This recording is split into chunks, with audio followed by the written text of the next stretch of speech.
So hello everybody, my name is Daniel and earlier today was so fortunate to be one of the first in the world to receive the Fisker Ocean One. And I'm not a professional car reviewer, but I have been driving the Tesla Model Y Performance for a while. So in this small review here, I'm going to compare those two cars, and bear in mind that I'm no professional reviewer, so I'm going to take it away. So a quick tour around the car and also some early thoughts on my experience with the car so far. So first of all, since I've been driving the Tesla Model Y Performance opposite ride, I'm comparing the car a lot to that car. And I think what I'm gonna tell you the first is that when it comes to the comfort, the suspension, and also the noise in the Fisker Ocean One, I actually think it performs better than the Tesla Model Y Performance on those parameters. When it comes to the software, I know there's been a lot of stories and theories around the software, but my impression is that it's more mature than I actually were afraid of. It wasn't right. So I'm positively surprised with the software in the car as well. But I'll get back to the menu, but because obviously right, I think Tesla is further ahead here.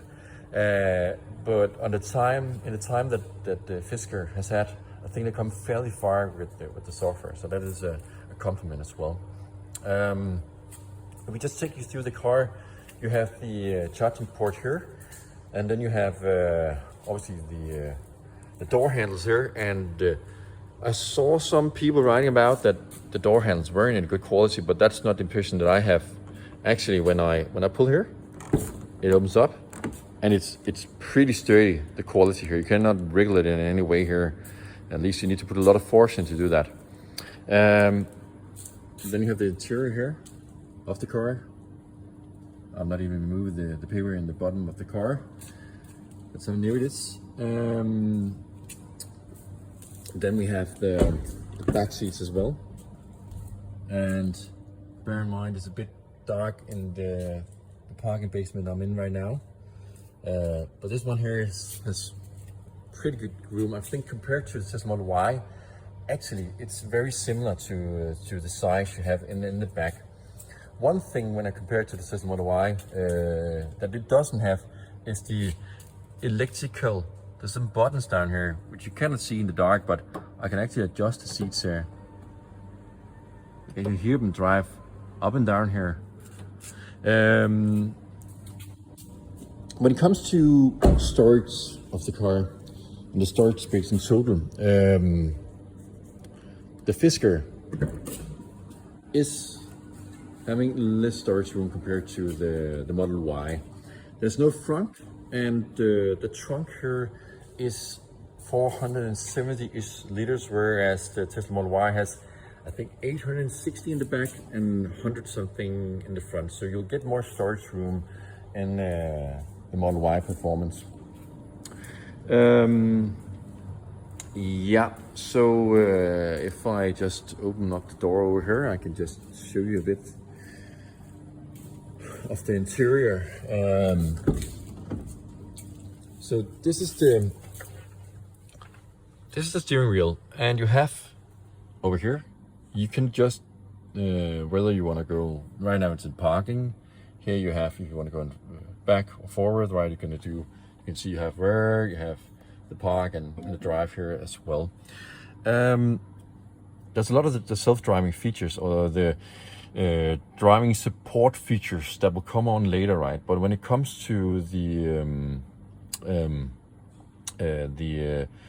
cruise control, that one actually already works. Then we have this here, which is, you know, if I want to speak and say command, that doesn't work yet. Over here I can adjust the different drive modes, and I think the hyper, even though this one is called fun, I think the hyper is the fast one, the most fun one you got.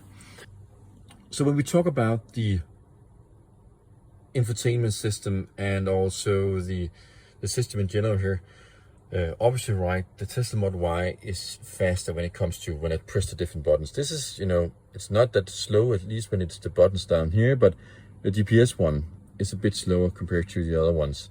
But here you can press the different addresses. I think at the later stage you might be able to speak in through the voice command system, but that is not activated as I understood for now. At least I've not figured out if it's activated or not. Then you can press in the address, and the fun part is here that when you press in an address, let me just try to press one in here. If you can find that one.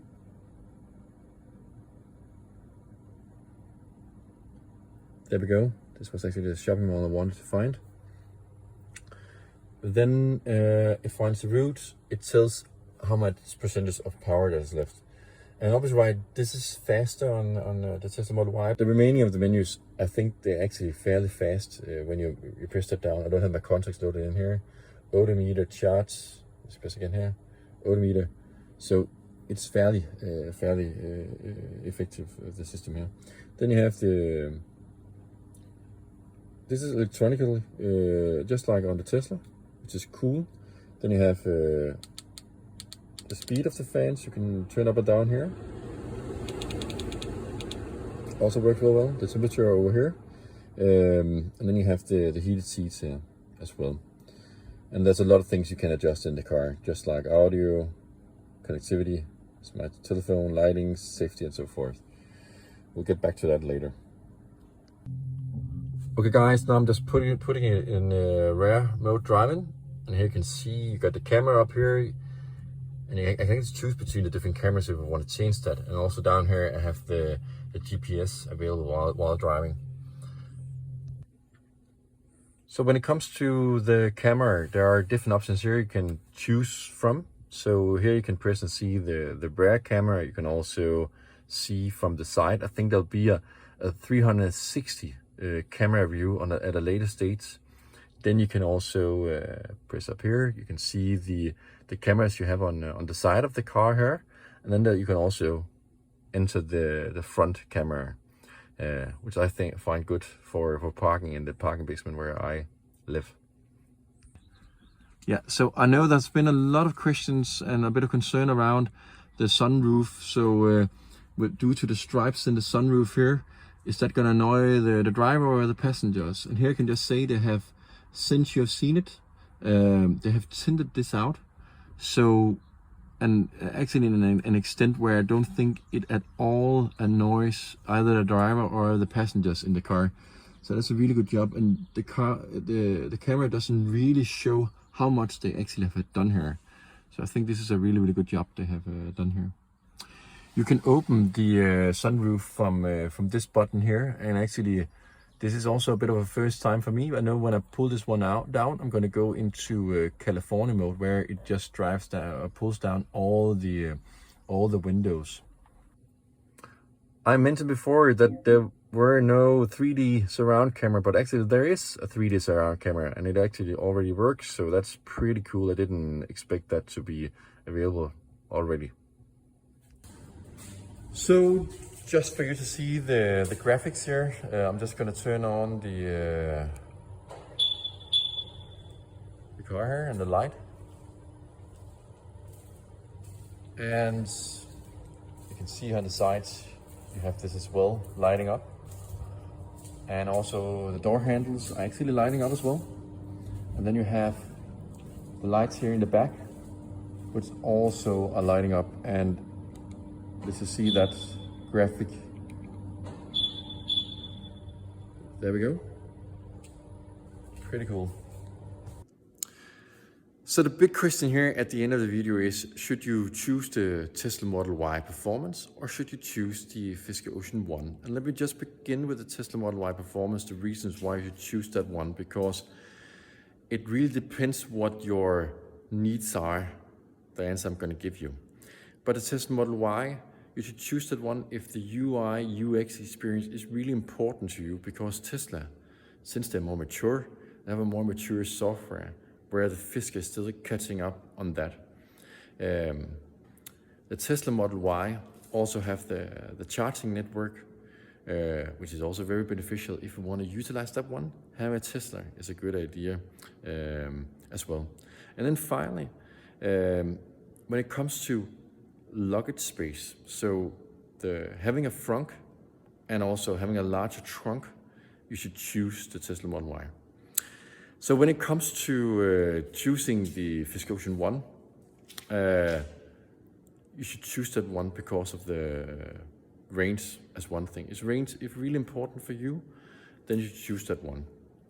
And I know that a lot of people in this transition over into electrical cars have this range anxiety, but having a Fisker Ocean One, I don't really think you should have that, because at least when we look at the range on the paper, this one here has almost a 40% longer range compared to the Tesla Model Y performance. The Tesla Model Y performance here in Europe has a range of 513 kilometers on the WLTP standard, whereas the Fisker Ocean One has a range of 701, so almost 40% longer range, which is really, really impressive compared to the size of the car.